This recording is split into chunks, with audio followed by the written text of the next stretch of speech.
नमस्कार दोस्तों। कुछ इश्यू के कारण आपकी क्लास को थोड़ा ड्रॉप किया गया था, इसलिए आज से हमारी रेगुलर क्लास रहेगी। और जो हमारे क्वेश्चन है 53, जहां तक हमारे क्वेश्चन कंप्लीट हो चुके थे, आज हमारा क्वेश्चन है 54, क्वेश्चन नंबर 14। क्वेश्चन में क्या दे रखा है, देखिए। बलबीर अपनी आय का 20% बच्चों की शिक्षा पर, यानी कि बलबीर अपनी आय का 20% किस पे कर रहा है? बच्चों की शिक्षा पर। ये हमने यहाँ पे लिख लिया कि बच्चों की शिक्षा पे जो बलबीर खर्च कर रहा है वो कितना कर रहा है? 20%। आगे क्वेश्चन में दे रखा है 40%, यानी कि शेष आय का कितना प्रतिशत? 40% किस पर कर रहा है? भोजन पर। भोजन पर खर्च कर रहा। और नेक्स्ट दे रखा है शेष आय का 50%। शेष आय का कितना प्रतिशत? 50% क्या कर रहा है? कपड़ों पर। दोस्तों, आपको बताना चाहूंगा कि इस टाइप के क्वेश्चन में यदि आपको प्रतिशत समान यानी कि प्लस में दे रखा है, देखिए आप एक लैंग्वेज होती है कि और तथा, ये दो लैंग्वेज एक प्लस के निशान को संबोधित करती है, यानी कि ये प्लस के चिन्ह को करती है। जबकि शेष का मतलब होता है कि यानी कि आपके पास 100 रुपए थे, उसमें से आपने 60 रुपए यदि खर्च कर दिए तो आपके पास कितने बचे? 40। तो अब जो गणना करेगा वो किस पे करेगा? शेष पे। तो ये हमारा शेष का मतलब है। और का मतलब क्या होता है? जुड़ रहा है, यानी कि उसी आय में से। तो जो आपकी क्वेश्चन की लैंग्वेज है उसको आप प्यार से समझिए कि बलबीर अपनी आय का 20% किस पर? शिक्षा पर। 20% को हमने भिन्न में बदला, कितना आ गया? 1/5। यानी कि बलबीर की आय पहले यदि 5 थी, उसमें से कितना खर्च कर दिया? 1। कितना खर्च किया? 1। कितना बचा? 4। बलबीर की आय पहले 5 थी, 1 खर्च की, कितना बच गया? 4। और ये जो हुआ है वो किस पे हुआ है?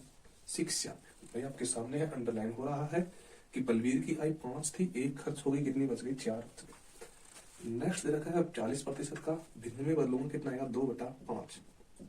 आप निकाल के देख लेना, क्योंकि प्रतिशत में आपको शुरुआत में ही बता चुके थे। अब नीचे का आपको लेना है, यहाँ पे बोलो आय कितनी थी? शेष 5, उसमें से कितना खर्च कर रहा है? 2। 5 में से 2 खर्च करेगा, कितना बचेगा? 3। किस पे खर्च हुआ? भोजन पे। भोजन पे उसकी जो आय राशि शेष बची, उस 5 में से यदि 2 खर्च हुआ तो कितना बच गया? 3। आगे किस पे रखा है? कपड़ों पे। कितना प्रतिशत? 50%। 50% को आप भिन्न में बदलोगे, कितना आएगा? 1/2। इनके 2 पहले कपड़ों पे था, उसमें से 1 यदि खर्च हुआ तो कितना बच गया? 1। ये हमारा क्वेश्चन कंप्लीट हुआ यहाँ तक। अब हमको कुछ भी नहीं करना। 5 × 5 के कितना आएगा? 25, 25। और 25 का मल्टीप्लाई 2 से करेंगे, कितना आएगा? 50।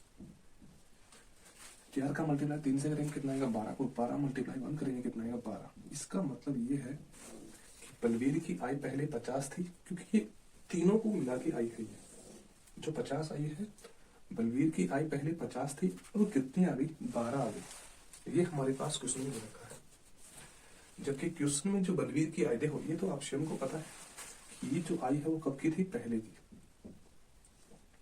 और ये जो आय है वो कौन सी है? वर्तमान, यानी कि बचत है। और ये हमारा क्या है? खर्च है। अब हमारे पास क्वेश्चन में दे रखा है कि यदि उसकी वार्षिक बचत 14,400 रुपए हो तो हमारे पास वर्तमान बचत, यानी कि वार्षिक बचत ये है। देखो, आय 50 रुपए, ये आपका खर्च है और ये बचत है। ये पहले की थी, अब ये बचत हो रही है खर्च होने के बाद। जबकि क्वेश्चन में अब बचत कितनी है? 14,400। जो बचत है हमारे पास, हमने सॉल्यूशन किया है, वो कितनी आई है हमारे पास? 12। जबकि क्वेश्चन में कितना दे रखी है? 14,400। हाँ, इसको आप वर्तमान भी बोल सकते हो, इसको आप बचत भी बोल सकते हो, इसको आप पहले भी बोल सकते हो, इसको आप आय भी बोल सकते हो, और जो बीच में है उसको आप क्या बोल सकते हो? खर्च बोल सकते हो। ठीक। 12 बराबर 14,400 है, तो 1 बराबर 12। 12 कितना आ गया? 144। आगे 2 जीरो है, कितना आ गया? 1 बराबर 1200।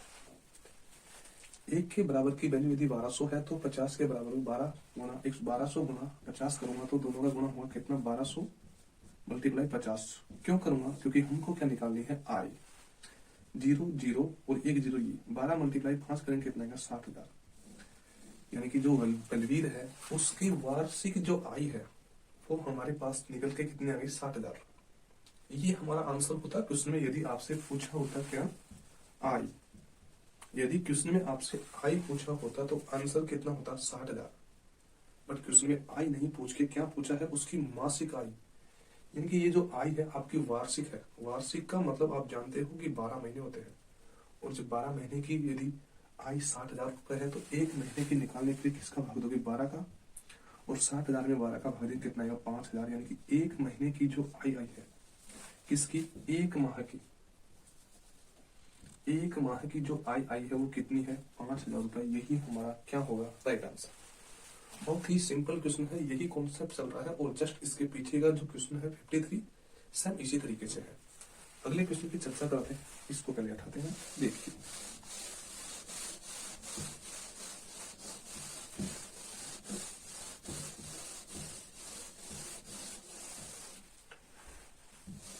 क्वेश्चन में दे रखा है कि यदि कोई व्यक्ति अपनी आय का 40% भोजन पर खर्च करता है,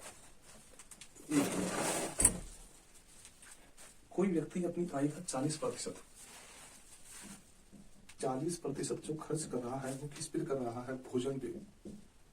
आगे क्या दे रखा है, 20% मकान किराए पर। अब क्वेश्चन में ये लैंग्वेज है, देखिए आप क्वेश्चन को आप स्वयं से आपको यहाँ पे देखना, जब देखना भी, इसमें क्वेश्चन में ओनली डॉट दे रखा है, डॉट का मतलब प्लस है, और कितना, 20%। 20% किस पे है, किराए पे। किराए, ये दो चीज आपको ध्यान रखनी है। यहाँ पे डॉट है। यदि क्वेश्चन में आपसे शेष बोला है तो आपकी 100 आई है, उसमें से यदि आपको 40 खर्च कर दिया, कितनी बची, 60, तो 60 में से आप 20 निकालोगे। बट यहाँ पे क्वेश्चन में 7 दे रखा है कि भोजन पे 40% और 20 किस पे कराएंगे। और अब जो है उसका क्वेश्चन में आगे क्या करता है वो देखिए, मकान किराए पर वह शेष का कितना प्रतिशत, 70%। शेष का 70% किस पे कर रहा है, शिक्षा पे खर्च कर रहा। ठीक है, अब देखिए आप इन दोनों को जोड़ोगे। हाँ, मैं क्वेश्चन को आपको एक नॉर्मल वे से भी दिखा दूंगा कि देखो क्वेश्चन ऐसे हो रहा है, 40 और 20 कितना आएगा, 60%, और यहाँ पे कितना है, 70 है। यानी कि इन दोनों को मिला के लिखा है, कितना आ गया, 60। भोजन और किराए का दोनों का कितना आ गया, 60। 60 को यदि मैं भिन्न में बदलूंगा कितना आएगा, 3/5। इसका मतलब क्या आएगा कि आय यदि आपके पास कितनी थी, 5 यदि आय थी, उसमें से 3 यदि खर्च किया तो कितना बच गया, 2। यानी कि ये हमारी पहले की आय मान लो, या पहले मान लो, ये तो हमारी आय हो गई, ये हमारा क्या हो गया, खर्च हो गया, और ये हमारी क्या हो गई, बचत हो गई।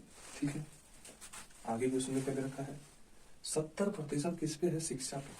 70% को भिन्न में बदलूंगा कितना आएगा, 7/10। 10 पहले आई थी, कितना खर्च किया, 7 खर्च किया, कितना बच गया, 3 बच गया। ये हमारा क्वेश्चन हुआ कंप्लीट। आप करना कुछ भी नहीं है, 5 × 10 करेंगे कितना आएगा, 50। 3 × 2 करेंगे कितना आएगा, 6। यानी कि जो आई है वो कितनी आएगी, 50। खर्च तो आपको पूछा भी नहीं है, बचत आपके पास कितनी आएगी, 6 है। अब बाकी आप खर्च भी निकाल सकते हो। 50 यदि कमाया, 6 यदि बचाया, तो खर्च कितना करेगा, 44, यानी कि 44। बट क्वेश्चन में खर्च के बारे में कोई चर्चा नहीं की गई है। क्वेश्चन में पूछा क्या है वो देखिए, तो उसकी आय का कितना प्रतिशत बचत हुआ। देखिए बचत कितने की हुई, 6 की। किसके लिए बोला है, आय का, किस पे होगी, 50 पे। भाई 6 की बचत हुई, 50 पे होगी, गुणा किससे करेंगे, 100 से, क्योंकि प्रतिशत में पूछा है। 50 दूनी 100 और 6 दूनी 12। यानी कि जो बचत है 6, जो 6 बचत है वो 12% के बराबर है। यानी कि जो आय के 6%, 50 का कितना प्रतिशत है, 12%। तो हमारा आंसर कितना आएगा, 12%।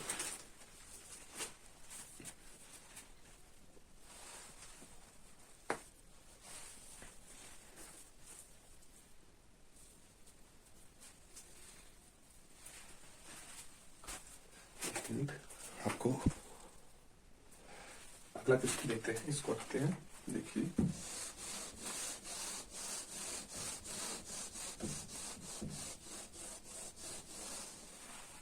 देखिए एक सीसा के खान में धातुओं की प्रतिशतता कितनी है, 60। यानी कि मैं आपको थोड़ा हिंट में लिखता हूँ कि ओनली आपको किसके बारे में दे रखा है, धातु। और जो धातु का प्रतिशत है वो कितना है, 60%। बस आपको इतना सा भी याद रखना है कि जो सीसा अयस्क की खान है उसमें धातु का प्रतिशत कितना है, 60 है।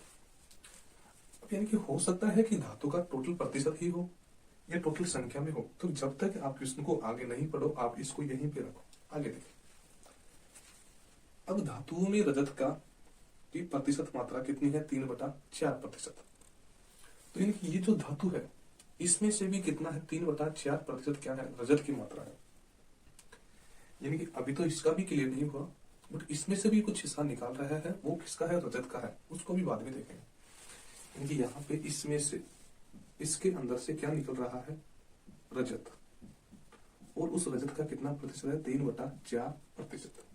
ठीक है, यहां तक कंप्लीट हुआ। आगे देखिए, यदि खान से निकाले गए इस अयस्क का द्रव्यमान कितना है, 8000। यानी कि टोटल बात ये है कि उसमें कि जो 8000 है ये हमारे पास टोटल अयस्क का द्रव्यमान, अयस्क का मतलब क्या है कि उसमें धातु रजत सब ही मिला के है, इनके अलावा भी है कुछ। अब जो 8000 है इस टोटल में से कितने प्रतिशत, 60। कितने प्रतिशत, 60 बटे क्या करूंगा, 100, क्योंकि 60 के साथ में क्या लग रहा है, प्रतिशत। 2 जीरो से 2 जीरो कैंसिल आउट, यहाँ पे एक और एक कितनी, 2 जीरो तो ये उतार लिया हमने। 8 × 6 किया तो कितना है, 48। कहने का मतलब अंडरलाइन कर दिया मैंने कि जो 8000 है उसमें से 60% यानी कि 4800 संख्या के हिसाब से जो हमारे 60% है उसकी वैल्यू कितनी आएगी, 4800। 4800 जो वैल्यू है वो उसमें 4800 वैल्यू किसकी है, धातु की, जो संख्या के हिसाब से। और अब इस धातु में से भी 3/4% क्या है, रजत है। तो रजत किस में से है, इस धातु में से, तो इसका भी मैं क्या निकालूंगा, 3/4, और साथ में क्या लगा है, प्रतिशत। इसको तोड़ूंगा, बटे में क्या रहेगा, 400। 2 जीरो को काटेगी, 4 का भाग इसमें दिया, कितना आया, 12 × 4 = 48। 12 × 3 करेंगे कितना आएगा, 36। अब देखिए आपके सामने है क्वेश्चन, ओनली काटा है वो इधर ले लेंगे। हमारे पास जो धातु की मात्रा थी वो कितनी थी, 4800, क्योंकि ये थी। अब जो 3/4% निकाला है उसकी मात्रा हमारे पास निकल के कितनी आ गई, 36। यानी कि रजत की मात्रा कितनी आ गई, 36। टोटल 4800 है, उसमें से रजत की मात्रा यदि 36 आ गई है, 4800 में से यदि 36, ओनली 36 यदि रजत की मात्रा आ गई है, तो 48 में से क्या माइनस करूंगा, 36 माइनस करूंगा मैं, कितना, ओनली 36। तो 10 में से 6 करके कितना बच गया, 4। 9 में से 3 करके कितना बच गया, 6। यहाँ पे कितना है, 7। यानी कि कितना बच गया, 4764। तो उस धातु में से 36 तो क्या होगा, रजत, और बाकी जो बचेगा वो क्या आएगा, सीसा। और यही हमारा आंसर है, सिंपल वे में बताइए। उसमें ऐसा कुछ भी नहीं है, एक साधारण कॉन्सेप्ट है। हमसे क्वेश्चन में पूछा है कि सीसे का द्रव्यमान क्या है, तो आंसर कितना होगा, 4764। अब देखिए वापिस सिंपल भाषा, यदि टोटल जो अयस्क है उसका द्रव्यमान 8000 है, तो उसमें से 60% निकालूंगा तो क्या निकल के आएगी, धातु। और धातु की 2 मात्रा है, एक तो रजत है और एक सीसा है। अब जो इसमें से 60% यानी कि धातु की मात्रा निकाली, तो हमारे पास संख्या में कितने आ गए, 4800। और 4800 का 3/4%, 3/4% क्या है, रजत है। तो 4800 का 3/4% निकाला तो कितना निकल गया, 36। तो 4800 यदि टोटल धातु है उसमें से 36 माइनस किया, किसका, रजत का, तो कितना बचा, 4764। वो क्या बचेगा, सीसा। क्योंकि धातु के भी 2 हिस्से हैं, एक तो क्या है, सीसा, ये है जो, एक क्या है, रजत, जो ये है। तो यदि आपसे रजत की संख्या पूछी हो तो कितना आएगा, 36। और यदि सीसे की मात्रा पूछी है तो कितनी है, 4764। और यदि दोनों की मात्रा पूछी है मिला के तो कितनी आएगी, 4800, जो हमारा क्या नाम कहलाएगी, धातु। बहुत सिंपल क्वेश्चन है, कुछ भी नहीं है। हटाते हैं क्वेश्चन को, नेक्स्ट क्वेश्चन देखते हैं। देखिए क्वेश्चन में दे रखा है कि कृष्णमूर्ति प्रति मास 15,000 रुपए कमाता है। कमाने का मतलब ये होता है कि कोई आदमी 15,000 रुपए प्रति मास कमा रहा है, तो कमाने का मतलब मैं क्या बोल दूं, क्या नाम दूं, आय। भाई इतना तो मैं बोल सकता हूँ कि ये उसकी क्या होगी, आय। कितनी आ गई, 15,000 रुपए। इतना अपने ने सिंपल भाषा में बोल दिया। कृष्ण मूर्ति प्रति मास कितना कमा रहा है? 15,000 रुपए। आगे क्वेश्चन में क्या दे रखा है? और इसका 80% क्या करता है? व्यय करता है। आय के बाद में व्यय का मतलब क्या होता है? खर्च, या व्यय ही लिख लो।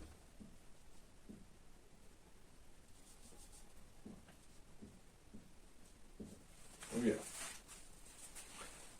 व्यय करता है कितना? 80%। अब देखो आय, खर्च, देखो खर्च में देखो आप समझ जाओगे। व्यय का मतलब खर्च, आप थोड़ा सा हिंट समझो। ये हमारा क्या हो गया? खर्च।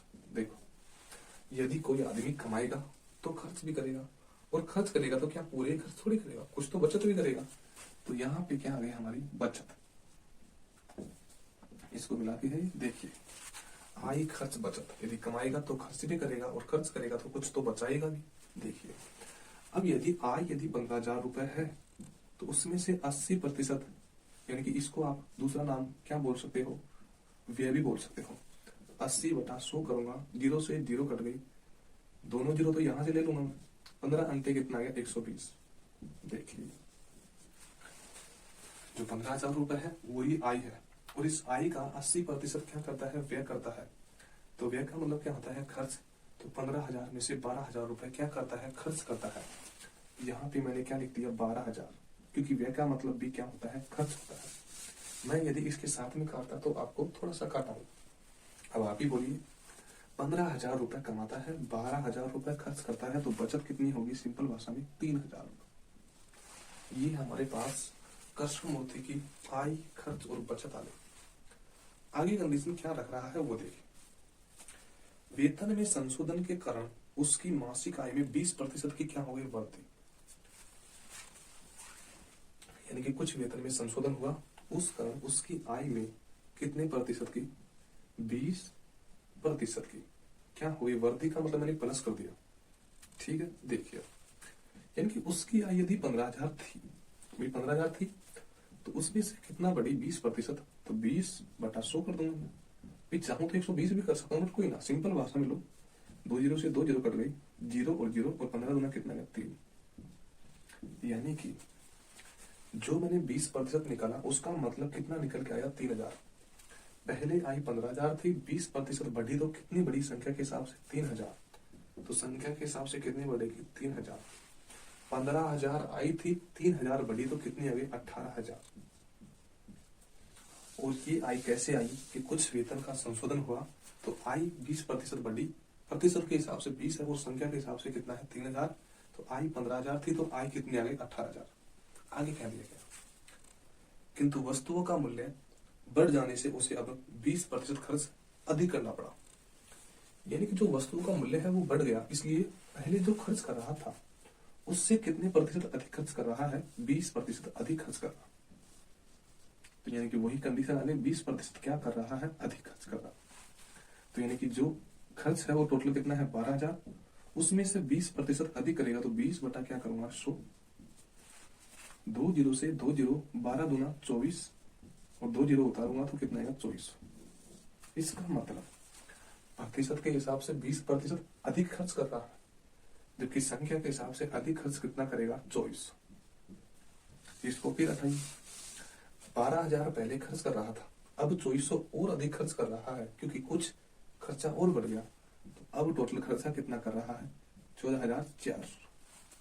अब आप ही बोलिए, 18,000 रुपए अब कमा रहा है, पहले 15 कमा रहा था, अब कितना कमा रहा है? 18। अब 14,400 रुपए खर्च कर रहा है, तो अब बचत कितनी आएगी? 36। जबकि पहले बचत कितनी थी? 3,000। कितनी बड़ी? 600 बड़ी।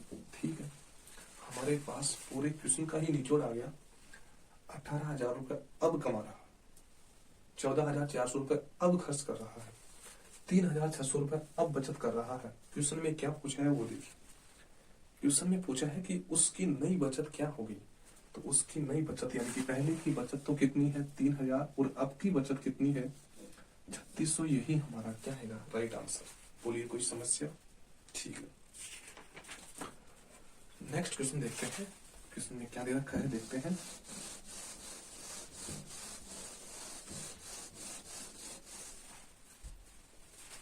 दो संख्याएं किसी तीसरी संख्या से क्रमशः क्वेश्चन को आगे बात में बढ़िए, पहले ये क्लियर कीजिए संख्या कितनी है 3, 1 2 और 3। और क्वेश्चन में क्या बोला है वो भी देखिए, दो संख्याएं यानी कि पहली और दूसरी, दो संख्याएं कौन सी, पहली और दूसरी, दो संख्याएं किसी तीसरी संख्या से, यानी कि कंपैरिजन किससे करेगा 100 से, और 100 से भी कौन सी से करेगा, तीसरी संख्या से, यानी कि इसका कंपैरिजन भी इससे है और इसका कंपैरिजन भी इससे है। कंपैरिजन का मतलब है कि इससे गणना करनी है इसकी, कि दो संख्याएं किसी तीसरी संख्या से क्रमशः, क्रमशः का मतलब क्रम से 12.5% की वृद्धि, 12.5% का मतलब यहाँ पे कितना आएगा 12.5% की वृद्धि। अब आपको पता है कि यदि 100 रुपए ये इसका है तो इसमें से 12.5 की वृद्धि करूंगा तो बटे में 100 करूंगा, 100 से 100 कट जाएगा, प्लस वृद्धि कितनी की होगी 12.5 की, यानी कि 100 इसकी है तो 12.5 होगी तो कितना आएगा 112.5। ये पहले वाले का क्लियर हो। जबकि क्रम से बोला है तो दूसरे वाले का कितना आएगा 25 बोला है, प्रतिशत के हिसाब से कितना है 25%। अब 100 का मैं कितना निकालूंगा 25 बटे में क्या करूंगा प्रतिशत लग रहा है 58 बटे में 100 करूंगा, कितना जुड़ेगा 25, तो संख्या के हिसाब से भी कितना जुड़ेगा 25, 100 में 25 और जोड़ूंगा कितना आएगा 125। ये हमारे पास क्लियर हुआ। देखो बोलने की भाषा से भी आएगा, पहली संख्या इससे 12.5% अधिक है, दूसरी संख्या इससे 25% अधिक है, 25% अधिक है। तो क्वेश्चन में क्या बोला है, तो बताओ पहली संख्या कितनी है 112.5। तो बताओ पहली संख्या, क्वेश्चन में जैसे जैसे बोली है वैसे वैसे स्टेप से रखी। तो बताओ पहली संख्या दूसरी संख्या, तो दूसरी संख्या के कितने प्रतिशत के बराबर है, तो यानी कि प्रतिशत में पूछा है तो 100 से गुणा करूंगा, 25 4 100 और 25 पंजे 125, 5 बच गया, 5 दूनी 10, 2 बच गया, 1 बच गया, 5 दूनी 10, 2 बच गया, 5 5 25 कितना आएगा 22.5। अब इन दोनों का मल्टीप्लाई करूंगा, 4 5 20 की सिर्फ हासिल कितना बच गया 2, 4 दूनी 8 और 2 10 की सिर्फ हासिल कितना बच गया 1, 4 दूनी 8 और 1 कितना गया 9, और 1 से पहले दशमलव है तो यहाँ पे लगा देता। हमारे पास जो आंसर निकल के आया है कितना आएगा 90%। यानी कि जो पूछा है कि पहली संख्या दूसरी संख्या के कितने